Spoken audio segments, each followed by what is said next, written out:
Loki episode number 2. I realize this is insanely late. I said it was going to be late on my episode 1 review. Going forward, I'm going to get them out a lot faster. Work kicked my butt the past week. Unless my boss is watching, then I'd like to say that I love working more than I should have to due to incompetent hires, and don't fire me. I love the first episode, but I also love the second episode. I think maybe I like the second episode a little bit more because the first episode was setting everything up. Also, my favorite moment of this entire episode with Loki is when he was proven right about the variant hiding in apocalypses and his little... It just was totally a Loki moment. It was totally a Loki expression of that smile and that ta-da, I was right. It was perfection, okay? It is kind of weird that the TVA has been around for so long and they haven't realized that you can hide in apocalypses, though if you think about it, why would they? The people, the time travelers that end up doing that are never found because there's no anomaly. There's nothing to alert them that they need to go and fix it. So I guess that makes sense, but you would also think that's something the timekeepers would say, hey, by the way, this sort of stuff can happen too. It was fucked up seeing the Minutemen just terrorizing and being mean to the people that were going to die. Like, I get it, for centuries they've seen people die and they know that it's inevitable and all these things happen, but they're about to die. Why be a dick? Oh, was this commentary on police brutality? I love the layers of Loki we're seeing. We know that seeing the destruction, the future destruction of Asgard affected him emotionally. He was upset about it, but when he brought it up to Mobius, he was like, oh yeah, that. Anyways, Loki definitely has this image he has to project, and it's really nice seeing these moments where he's by himself, where he can express different emotions that he can't in front of people. Also, I totally love him getting all bitchy about the differences in his abilities, his powers, and what they're called.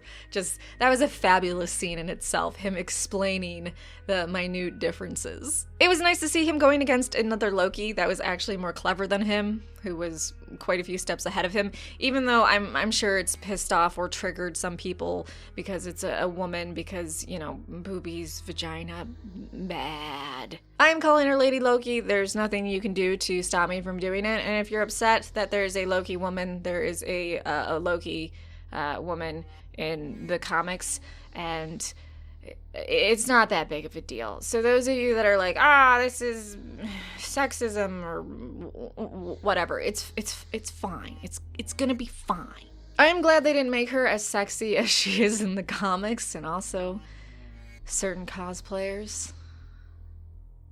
My God, certain cosplayers. Because it would just, I don't know, I feel like it would be a bit too much. Not saying that Tom Hiddleston isn't attractive, he is, but I feel like Lady Loki and Tom Hiddleston's Loki are equivalent attractiveness. We don't need like a bombshell Lady Loki and scantily clad stuff. Okay, maybe that would be okay. I really do hope that both Lokis bang, though. Not because every female and male on screen have to get together. I just feel like a Loki orgy would be the type of thing, the narcissistic sort of kink that Lokis would get into. So Disney, basically what I'm saying is, can you have an orgy scene between a bunch of Loki variants that's so grotesque, just so graphic? Children are watching the episode and just vomiting all over themselves. I have a feeling people think that Lady Loki is trying to do some scheme where she takes out the timekeepers, or she destroys the TVA, or she takes over it. But honestly, I think she's doing this for shits and giggles. Just for funsies. It wouldn't be the first time that a Loki caused absolute chaos and killed a bunch of people, just, you know, just for a little fun. I was just a little bored. I wanted to see what would happen. That is definitely in a Loki's character, so if it turns out that's the end game, I would love for people to be doing all these theories and predictions of what her end goal is, and then at the end of the season, she's like, just wanted to fuck around for a bit. Alright. Bye. Mobius continues to be absolutely wonderful. Owen Wilson, him being cast in this role, is perfection. I am impressed by him every episode. I know there's only been 2 episodes, don't come at me.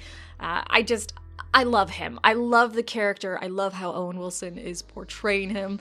Love Mobius calling Loki out on his BS all the time. You're stalling for time. Space lizards is no more ridiculous than frost giants and gods that you lived among. And throwing my own glorious purpose back at him was brilliant. The way Mobius is describing the TVA, it really does sound like a religion. So we are following all these rules. We're trying to get this to a certain place, and then in the end, we all meet in peace and we can be together. Which is always very uncomfortable to me, because if I'm without sin and if I'm without my personality flaws, I'm not me. That's what makes you you. So that scares me. Meeting at the end of time in peace? No, thank you. I will take chaos, which I'm assuming Loki is going to push more towards, saying, hey, I know you like this idea of everlasting peace at the end of time, but let's be honest. No one really wants that. And if we got it, our brains would just reject it. Or again, it wouldn't be us. Loki distrusts the timekeepers with good reason. I really like his line. Not everyone bad is truly just all bad, and no one good is truly all good, hinting that, you know, there might be something else going on there. They may not be the end-all, be-all that you guys are thinking and worshiping and going, okay, we gotta do everything you say all the time, and anyone that steps out of line is vaporized. Did you hear that, Twitter and cancel culture? Not everyone that is bad is completely bad. So calm your tits. But you know Loki is going to destabilize everything and cause timeline wars, baby. Although I guess Lady Loki has already destabilized the sacred timeline quite a bit. But I think in the end, Loki is going to help push something happening with the timekeepers, and then we're going to get Doctor Strange in the Multiverse of Madness, and we're going to start to see wars between timelines. Which, if you're not hyped for this, I want to throw this out to you. By them having different timelines and perhaps different realms, you know, the multiverse, you are going to get a lot of different variations of characters you love, and perhaps characters played by certain actors in the past that are no longer a part of the MCU franchise, or were never part of the MCU franchise under Disney, becoming part of it. So there's a lot of exciting things coming up, and this Loki is opening up the gates to so much crazy shit that I am living for. I'd say episode 2 of Loki was a definite hit, but you can let me know whether you liked or disliked it. Make sure you like, subscribe, come back for more videos. Ooh, and tell me what you think Lady Loki's overarching plan is. Like, do you think she's trying to get the Lokis in on some sort of weird orgy?